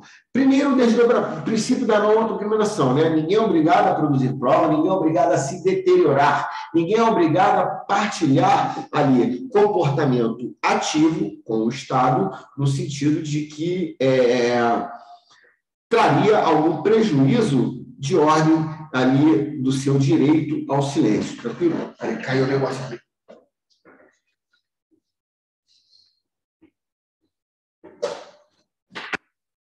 Certo? Primeiro desdobramento, o direito ao silêncio e o direito de ficar calado, né? Ou seja, ele não precisa responder às perguntas formuladas pela autoridade, funcionando como uma espécie de manifestação passiva de defesa. Isso aqui é desdobramento da autodefesa. Pode anotar. Negativa. Tá certo? B, o direito de não ser constrangido a confessar a prática do ilícito, tá? Ninguém é obrigado a confessar. Ora, se ele tem o direito ao silêncio, ele não pode ser compelido a confessar absolutamente nada. Não há uma exigência de dizer a verdade. Aqui, se dizer que a parcela da doutrina diz que ele tem o direito de mentir para trazer eventuais ali argumentos no sentido de não teria sido ele. Não vou entrar em discussão se é direito ou não de mentir, né? Direito de não praticar nenhum comportamento ativo que possa incriminá-lo. Quando a gente fala comportamento ativo, estaria restrito ao fazer alguma coisa. Autodefesa positiva. O interrogatório é meio de defesa. Então, se ele presta um interrogatório, ele estaria o quê? Estaria prestigiando o seu direito de defesa e levar a sua versão sobre os fatos. Então, ele pode se manter ali em silêncio, nenhum comportamento colaborativo por parte dele com o Estado. Participar de reconstituição para reprodução simulada dos fatos, né? Ele não vai participar, tá certo? E aí, o Supremo Tribunal Federal restringe que esse comportamento, praticar um comportamento, é um comportamento ativo. Porque quando for um comportamento negativo, ou seja, uma submissão, uma sujeição a algo, por exemplo, reconhecimento pessoal, reconhecimento fotográfico, isso não estaria abarcado pelo princípio da não autoincriminação, ali em sua vertente um comportamento ativo. Como desdobramento desse princípio, ainda, intervenções corporais. As intervenções corporais seria, né, intervenção corporal seria a produção quando a fonte probatória fosse extraída do corpo humano daquele indivíduo. Ou seja, a fonte probatória ela é extraída do organismo humano. E essa fonte probatória ela se divide, né, em prova invasiva e prova não invasiva. A prova invasiva são as intervenções corporais que pressupõem, olha agora, pelo amor de Deus, a penetração no organismo humano. Pressupõe que uma penetração no organismo humano por instrumentos ou substâncias em cavidades naturais ou não. Ou seja, ali a mucosa bucal para a extração de DNA, fio de cabelo, ainda no corpo, extração de exame de sangue. Isso tudo é considerado o quê? Prova invasiva. E aqui, somente com autorização do investigado. Porque, se não tiver autorização, isso aqui haveria violação ao princípio da dignidade da pessoa humana, porque ninguém é obrigado, né, a produzir prova, quiçá ainda ser submetido abaixo de vara para extração de material genético ou biológico, tá certo? Então, traz aí, né, exame ginecológico, identificação de arcada dentária, endoscopia, exame do reto, exame de sangue, enfim, diversas formas considerariam provas invasivas. Provas não invasivas consistem numa mera o quê? Inspeção corporal. Apalpar o indivíduo, por exemplo, é uma prova, é uma intervenção corporal, mas é uma intervenção corporal que não invasiva, tá? São aquelas em que não há penetração no corpo humano, tá? Então, por exemplo, quando a coleta de um exame de DNA, mas que foi descartados pelo indivíduo. Por exemplo, numa busca e apreensão, você vai lá e recolhe a escova de dente ou escova de cabelo daquele indivíduo para que você colhe ali fios de cabelo, ou então elementos da mucosa, para quê? Para você realizar um eventual confronto genético. Isso é uma prova invasiva? Isso é uma intervenção corporal? Sim. Mas isso é uma prova invasiva? Não. Tranquilo? Beleza? Agora sim, estándar probatório e rebaixamento do estándar. Volta comigo aqui, rapidinho. Quando a gente fala em estándar probatório significa dizer, ora, qual é o quanto de elemento, quanto probatório que justifique determinada decisão pelo magistrado.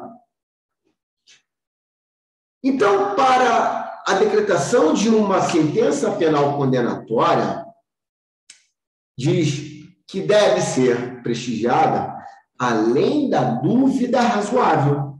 O estándar probatório, o quantum trazido de carga probatória para determinada decisão, ela vai variar. Então, o quantum, o estándar probatório para um decreto condenatório seria a prova além da dúvida razoável. Por quê? Ora, somos homenageados pelo princípio da presunção de inocência. Ora, se presume-se inocente aquele indivíduo na Constituição, compete ao Estado trazer a carga probatória suficiente para a imputação que lhe é formada. Então, o estándar probatório significa dizer é o quanto de pena necessário. Olha agora, larga a caneta, ainda não caiu. Estándar probatório, eu já abordo em minhas aulas, desde o reta final Paraná, quando eu lancei aqui nos meus módulos isolados. E caiu em delegado em Mato Grosso do Sul. A chuva de alunos que me ligou, né? De alunos que me ligaram para me informar que esse assunto teria caído e que ali eles conseguiram acertar a questão, mérito meu? Claro que não, mérito deles, mas eu, como professor, tenho que trazer assuntos novos. E ainda dentro do estándar indiciário, ou estándar probatório, melhor dizendo que eu estou falando de provas agora, significa dizer que, a depender da decisão, por exemplo, uma sentença penal condenatória, deve ser além da dúvida razoável, considerando o princípio da presunção de inocência. No entanto, algumas decisões, como decisões interlocutórias, como decisões de decretação de cautelares, esse estándar pode ser um pouco menor, flexibilizado. E é o que o professor Olívio Lopes Júnior denomina de rebaixamento do estándar. Exemplo, para a decretação de uma sentença penal condenatória, qual é o estándar probatório para uma sentença? Tiago, você já falou, dúvida além da razoável. Sim, foi isso que eu falei. Dúvida além, né? Além de uma prova, além da dúvida razoável. Sim, olha agora. Qual é o estándar probatório para a decretação de uma prisão temporária, fundadas razões? Qual é o estándar indiciário ou probatório para a decretação do exame de sanidade mental, dúvida sobre a insanidade mental do acusado? Qual é o estándar indiciário ou probatório para o sequestro de bens, indícios veementes? Olha o rebaixamento do estándar a depender da natureza da decisão. Vê se percebe como o tema ganha musculatura nesse momento. E aí aqui a gente vai para a prova. Vamos lá. Aqui. Estándar probatório e rebaixamento do estándar.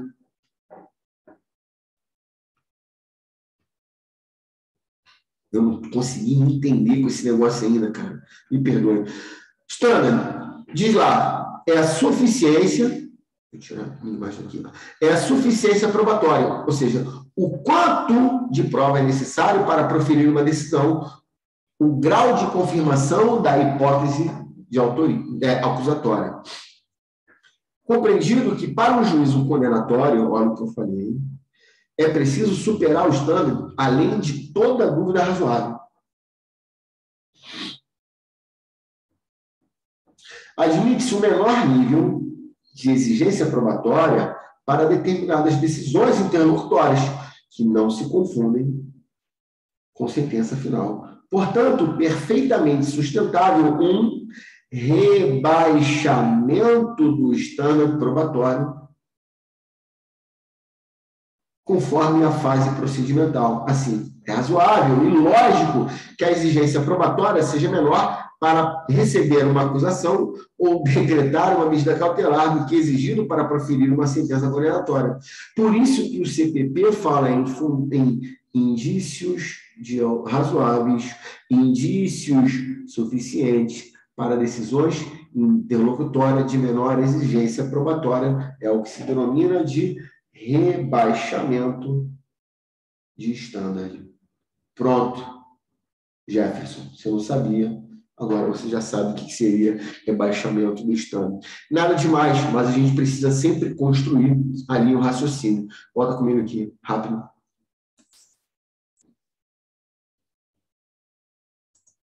Então, a depender do momento processual, a depender da natureza da decisão, há o quê? 1 grau hora maior, 1 grau hora menor do standard para um decreto condenatório ali na dúvida razoável. Porque vai haver a restrição de liberdade. Contudo, né, ali, para a decretação de cautelares, busca e apreensão fundada as razões, esse é o standard. Exames de sanidade mental, dúvidas sobre a sanidade daquele indivíduo, preventiva, prova da maternidade, indício suficiente de autoria, né? Sequestro, indícios veementes, vê se percebe. Então, saímos de uma prova além da dúvida razoável e ingressamos ali, já efetivamente, aonde? No rebaixamento desse standard. Tranquilo? Vamos lá, vamos seguir. Falar rapidinho sobre foro por prerrogativa de função. O Supremo Tribunal Federal tem um entendimento no sentido de que o foro por prerrogativa de função, norma, né? Essa norma do foro por prerrogativa de função deve ser interpretada o quê? Restritivamente. Norma que amplia, né, poder estatal deve ser analisado o quê? De forma restritiva. Ora, o foro por prerrogativa de função, uma espécie de competência, ratione muneris, ratione persone, ratione funcione, são expressões sinônimas, ratione muneris, em razão do munus público exercido, ratione persone, em razão da pessoa, que não é o caso, e sim, optem pela expressão ratione funcione, que é em razão da função, né, desempenhada para que ele exerça as suas atribuições de forma livre e desimpedida. Foi dada uma interpretação restritiva na ação penal 937 pelo Supremo Tribunal Federal, quando exige de forma cumulativa que deve ser em razão do cargo e durante o exercício do seu mandato. Restrição relacionada aos parlamentares federais, mas aí foi estendida a algumas autoridades, como a gente vai ver algumas exceções aqui, por exemplo, desembargadores. Então, para que se tenha o foro por prerrogativa de função, exige-se 2 requisitos, que seja em razão do cargo e durante o exercício. Havendo a interrupção de qualquer um desses requisitos, não faria sentido o Supremo Tribunal Federal julgar esse tipo de delito. Então, o parlamentar, né, praticou lá um homicídio contra o seu desafeto, dentro do plenário, enfim. Foi durante o exercício? Sim. Foi em razão dele? Sim. Então, vai ser julgado? Vai. Ok. Mas se esse mesmo deputado federal pratica um crime de embriaguez ao volante, qual é a conexão, qual é a correlação disso para o Supremo? Nenhuma. Isso, então, vai para onde? Vai para o juízo de primeiro grau de jurisdição, porque o Supremo Tribunal Federal não tem que ficar cuidando de ações penais que não guardam competência no Supremo Tribunal Federal, uma vez que ele é guardião da Constituição. E aí, observando também o princípio da simetria.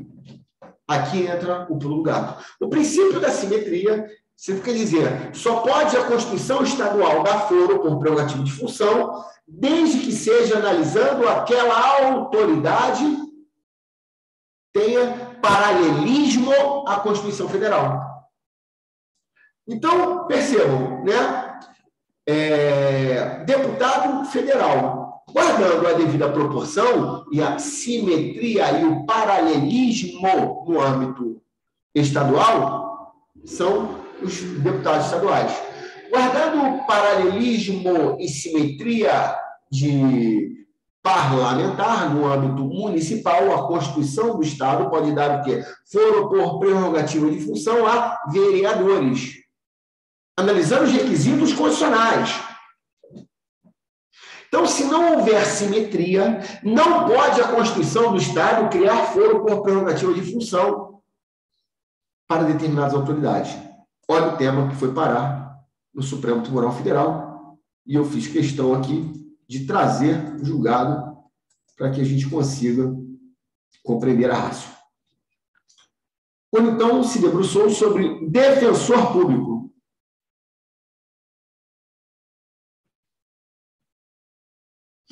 É inconstitucional o foro por prerrogativa de função para defensores públicos. Como eu já disse, é uma prerrogativa prevista na Constituição, eu já avancei, né? A gente já viu, rapidamente, volto aqui.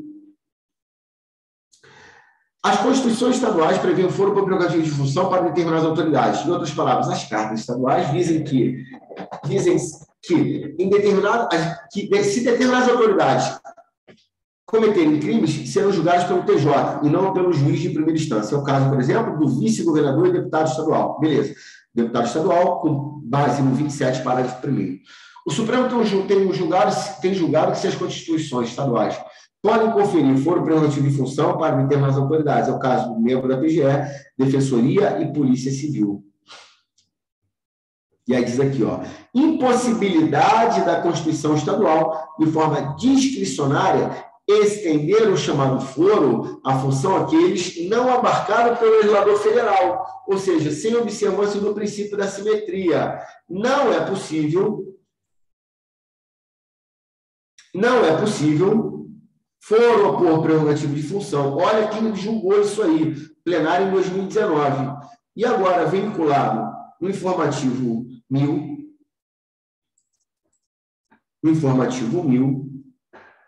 disse lá, Constituição Estadual não pode atribuir foro prerrogativo de função às autoridades diversas arroladas na Constituição Federal. Mais uma vez, o plenário. É inconstitucional. Olha esse julgado, pelo amor de Deus. Pelo amor de Deus. É esse aqui que você vai levar para a prova. É inconstitucional o dispositivo da Constituição Estadual que confere foro por prerrogativo de função ao TJ para procuradores do Estado, procuradores da Assembleia Legislativa Estadual, defensores públicos e delegados de polícia. Plenário ADI 2553 do Maranhão. Por quê? Porque não guarda o quê? Simetria. E esse julgado novo aqui, que eu acabei de falar, na ADI 2553, mencionando a ação penal 937, veiculada agora no informativo 1000, não pode atribuir foro prerrogativo de função a outras autoridades. Tranquilo? Beleza? Lembrando, volta comigo rapidamente, que já faltam 20 minutos para esgotar essa aula. Vamos lá? Volta comigo aqui, preste atenção. Lembrando que desembargadores, embora o crime não seja praticado no curso do exercício da sua função, o STJ possui um entendimento no sentido de que não vai ser o TJ local, não vai ser o juízo de primeiro grau que vai julgar o desembargador, ainda que o crime não tenha conexão com as suas atribuições. Por quê? Ora, não pode um desembargador de determinado tribunal ser julgado por um juízo de primeiro grau por razões de hierarquia. Ah, Tiago, mas a hierarquia não tem dentro do Poder Judiciário. E eu te engano, funções atípicas do Poder Judiciário. Não há hierarquia dentro da função típica. Ou seja, dar a efetiva jurisdição, mas dentro da estrutura hierárquica do fórum ou do Tribunal de Justiça, há sim uma hierarquia. Não poderia haver um julgado, um juiz de primeiro grau julgar um desembargador, porque, obviamente, haveria ali ruídos na estrutura da hierarquia. Imagina aquele desembargador analisando o estágio de vitaliciamento deste juiz de primeiro grau que o condenou. Então, haveria ruínas, haveria aí prejuízos. Em razão disso, não se aplica essa regra. Então, o STJ continua julgando desembargadores. Cuidado que isso vai cair na sua prova. Tranquilo? Vamos avançar. Paciência comigo. Vamos lá. Busca e apreensão e teoria da aparência. Busca e apreensão e teoria da aparência, né? Então, diz lá, né? A gente sabe que a busca e apreensão domiciliar deve vir o que? Festejada através de uma ordem judicial. No entanto, se a pessoa, né, que concedeu um ingresso sem a ordem judicial, né, e aí a pessoa já teria deixado de ser sócia formal para a realização de busca, mas os policiais não tinham consciência disso, né? Ainda assim realizaram o ato. O julgado foi o seguinte: a busca era em determinado endereço, né? No entanto, essa busca e apreensão ela ia se estender para o outro endereço. E quem deu a anuência para a extensão desse outro endereço foi uma pessoa que não mais fazia parte do quadro societário. Pergunta: essa autorização é viciada ou é legal? Disse o STJ. À luz da teoria da aparência, ela atuou como se funcionasse, patroa fosse, como se sócia fosse, tendo a chave do escritório, levando a equipe até o local. Então, em homenagem ao princípio da aparência, que tem incidência ali no CDC, incidência no Código Civil, tem incidência também ali em caráter de exceção no processo penal. Disse lá, é válida, com base na teoria da aparência, a realização, a autorização expressa para que os policiais fizessem a busca e apreensão na sede da empresa investigada. A autorização é essa dada por pessoa que, embora tenha deixado de ser sócia formal, continuou assinando documentos como representante da empresa. Diante disso, o STJ, preste atenção, deixa eu avançar aqui um pouquinho, que eu vou rapidinho. Diante disso, o STJ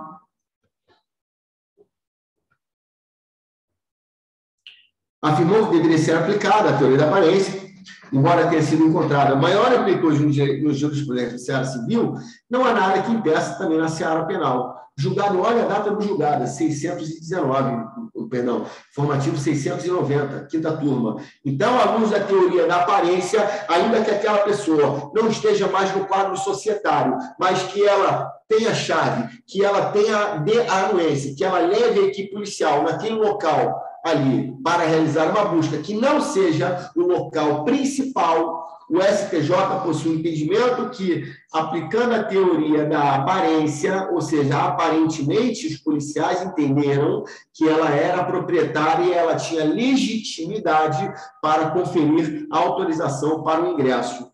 Tranquilo? Beleza. Agora vai ser rapidinho. Vamos lá. Vários julgados importantes do STJ sobre busca e apreensão. Na hipótese de suspeita de flagrância delitiva, estande probatório para que policiais ingressem no domicílio sem mandado judicial. E aqui eu trouxe diversas observações. 5, rápido, vem comigo aqui, ó. Primeira observação, né? A polícia civil, muito comum, volta. Muito comum a polícia tomar conhecimento da prática do fato aparentemente criminoso, entrar na residência sem autorização e ali falar que haveria suposto flagrante em crime permanente. Questiona-se, é possível isso?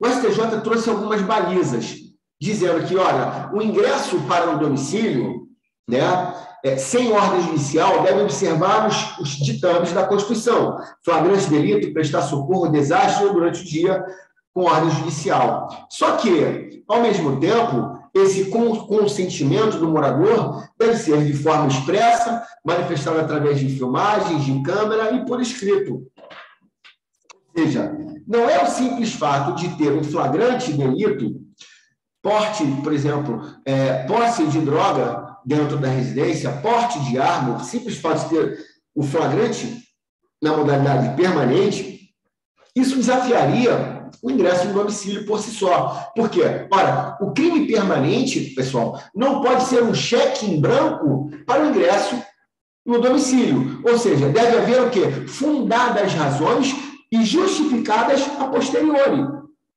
Quando eu falo fundadas razões, seria o que se diz a doutrina de justa causa branca, justa causa aparente. Não pode se tornar um cheque em branco, entrar e achar, eventualmente, 5 quilos de cocaína. E se não tiver? Houve a violação do domicílio e eventual abuso de autoridade. Então, o STJ trouxe alguns parâmetros mínimos para identificar aí o que seria essa justa causa aparente ou essa justa causa branca. Vamos ver aqui, ó.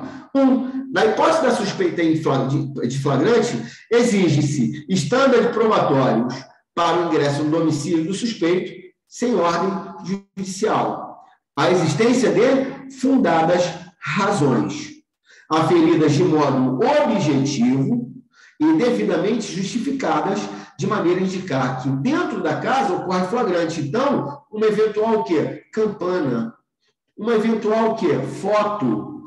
Uma eventual o quê? Imagens do local ocorrem atos de traficância. Você consegue justificar isso aqui posteriormente. Tráfico 2. O tráfico de entorpecente, que deve ser classificado como de natureza permanente, nem sempre autoriza a entrada sem mandado no domicílio, onde supostamente se encontra. Apenas será permitido ingresso em situações de urgência, quando se concluir que o atraso decorrente da obtenção do mandado se possa objetivo e concretamente interferir que a prova do crime se destrua ou ocultada. Isso aqui é um devaneio do STJ, né? Pelo amor de Deus. Ninguém vai para casa representar por uma prisão, considerando que não tem mandato, pelo amor de Deus, não existe. Não, mas o que importa aqui é o entendimento do STJ. Leio dessa forma. Tá? 3. O consentimento do morador para validar o ingresso de agentes estatais em casa e busca e apreensão e objetos relacionados ao crime precisa ser voluntário e livre de qualquer tipo de constrangimento ou coação, inclusive erro. Erro. Ou seja, o consentimento para entrar deve ser válido, né? Deve ser despido. Aí o STJ disse que precisa ser gravado e, né, deve ser autorizado por escrito, né? Áudio e vídeo, a gente já vai ver isso. E deve ser livre, despido de qualquer constrangimento, coação ou erro. Aqui a gente vai falar um pouco sobre o erro. O STJ julgou teve um recente julgado agora no sentido de que os policiais teriam induzido o morador a praticar o ingresso do domicílio, informando, eu quero só verificar aí que na casa do vizinho tem droga. Você permite o ingresso? Sim, eu permito. Quando foi autorizado o ingresso, a busca foi na própria residência da vítima. Ele foi induzido a erro. Isso não é permitido. O STJ disse que isso é prova ilícita. Cuidado que esse julgado recente pode cair na sua prova. Tá certo? A prova da legalidade, da voluntariedade do consentimento para o ingresso na residência do suspeito, em como seja de forma, em caso de dúvida, deve ser feita com uma declaração assinada pela pessoa que autorizou o ingresso domiciliar, tá certo? Inclusive com testemunha. Isso aqui, outro devaneio por parte do STJ. Mas, se perguntar na sua prova, de acordo com o STJ, por favor, você vai botar que sim, tá? Em todo caso, a operação deve ser registrada em áudio e vídeo, preservado até a prova enquanto durar o processo. OBS. O Supremo Tribunal Federal, na palavra do ministro Alexandre de Moraes, ele cassou essa decisão, dizendo que isso é inconstitucional. Por quê? Violaria o princípio da separação de função. Não é exigível do policial que ele ande com câmera 24 horas. Né? Não é exigível do policial isso. E implementar material de segurança pública, isso aí é sob o crivo da discricionariedade do poder executivo, não podendo o poder judiciário se imiscuir nesse mérito. Somado a isso, mais um argumento do Supremo Tribunal Federal, do ministro Alexandre, foi no sentido de que, ora, exigir que ela seja gravada em vídeo, assinada por testemunha, você está exigindo mais do que a Constituição exigiu quando do ingresso do flagrante. Tranquilo? E 5. A violação essas regras e condições legais e constitucionais, resta a ilicitude da prova ocorrida em decorrência da medida, bem como as provas delas decorrentes, né? Então, aqui é o que a gente denomina, olha, julgado, março de 21, por favor, disse o Supremo Tribunal Federal, o STJ, melhor dizendo, que a violação dessas regras e as condições legais do ingresso do domicílio à lei, resta a ilicitude da prova obtida, bem como as demais provas que dela decorrerem em relação de causalidade. Ou seja, prova ilícita,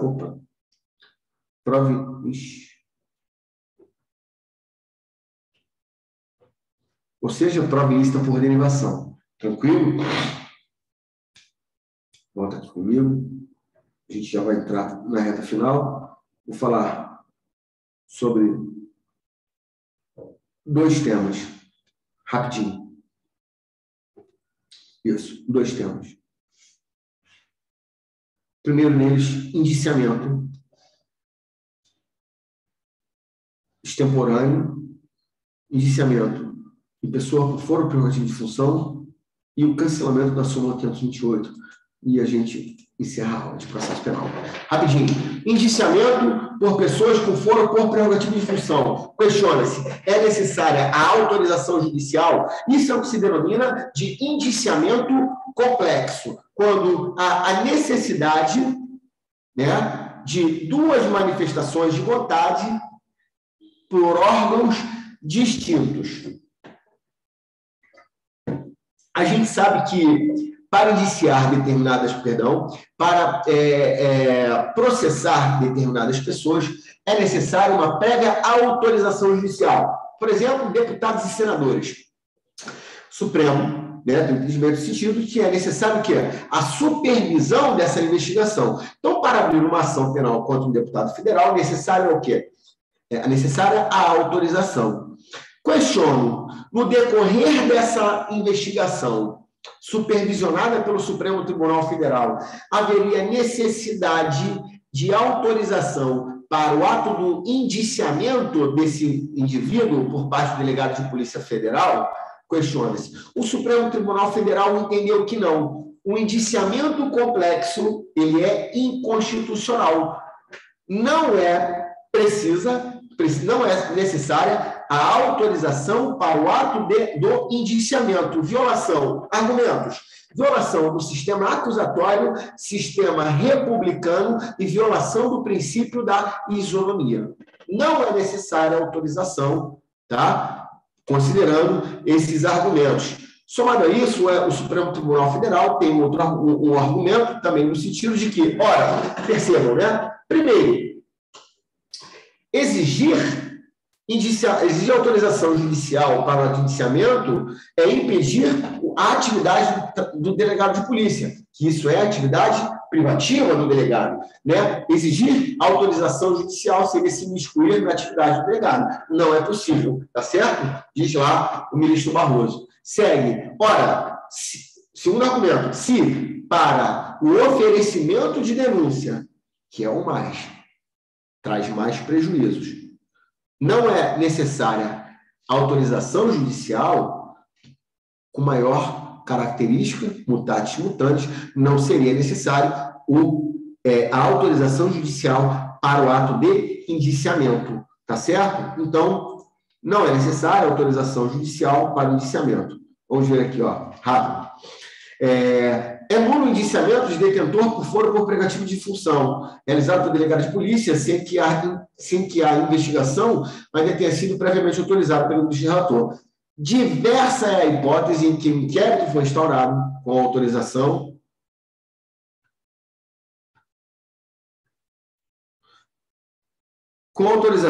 e tramitou desde o início com supervisão do ministro dessa corte, tendo o indiciamento ocorrido somente no relatório final. Nesse caso, o indiciamento é legítimo e independe de prévia autorização judicial. Segue. A autoridade policial tem o dever de, ao final da investigação, apresentar sua conclusão e, quando for o caso, indicar a autoria, a materialidade e circunstâncias do fato que apurou, procedendo o indiciamento, pedido de anulação indeferido. Rapidinho, para concluir esse tempo, esse assunto. O indiciamento não representando mais do que uma conclusão da autoridade policial é muito menos estigmatizante do que o oferecimento de uma denúncia. E nem por isso se cogita autorização judicial prévia para que a peça acusatória seja apresentada, né? Impedir o indiciamento apenas de uma classe de pessoas sem fundamento constitucional ou legal configuraria violação ao princípio da igualdade e princípio republicano, conferindo privilégio exclusivo e injustificável a determinadas autoridades. Então, não se exige a autorização judicial para o indiciamento. O que se exige é a autorização para o início da investigação. O indiciamento é mera consequência do ato praticado. Maravilha? Maravilha. Vamos lá. Rapidinho. Indiciamento extemporâneo. O que é isso, Thiago? Rapidinho. Em determinadas ocasiões, o delegado de polícia, ele realiza o seu convencimento técnico-jurídico e ali ele opta por entender que não há materialidade, não há indício de autoria e não há justa causa ali, não há circunstâncias fáticas para que o delegado de polícia realize o apontamento formal daquele indivíduo como suposto autor do fato, né? Ele se convence que não tem elementos para iniciar. Pronto. Mas, algumas hipóteses, o Ministério Público entende sim que há circunstâncias para o ato de indiciamento e ali oferece denúncia contra aquele indivíduo. E não raras vezes o juiz faz assim, retorne à delegacia de polícia para a promoção de indiciamento pelo delegado de polícia. A gente já sabe que o delegado de polícia não é obrigado a indiciar, considerando seu livre convencimento técnico-jurídico. Não é livre convencimento sobre investigar ou não, e sim realizar o indiciamento. Eu tenho minha convicção jurídica, o promotor tem a dele. Nenhuma vincula do outro. Tanto é que o promotor, né, quando pede a absolvição ou quando pede a condenação, o juiz pode, né, através do livre convencimento motivado, rechaçar ali essa possibilidade. Pois bem, não raras vezes acontece isso, e aí o delegado de polícia realiza o ato de indiciamento, ou, em outras hipóteses de indiciamento extemporâneo, seria aquela em que estaria ocorrendo a investigação preliminar, o MP já teria elementos suficientes para ofertar a denúncia e antes da conclusão do inquérito, ela faz o quê? Oferece denúncia. E aí há o recebimento. Então, após o recebimento da denúncia, olha o marco interruptivo, recebimento da denúncia, já não é mais possível a realização do ato de indiciamento. Vamos entender isso aqui para a gente encerrar a aula.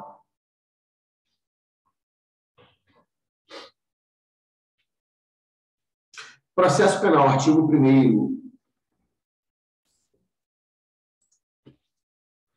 Inciso 3º da lei, indiciamento do acusado. Após o recebimento da denúncia, de necessidade, com recebimento... Eita, estou falando errado, né? Com recebimento da denúncia, não mais se justifica a determinação do indiciamento do acusado.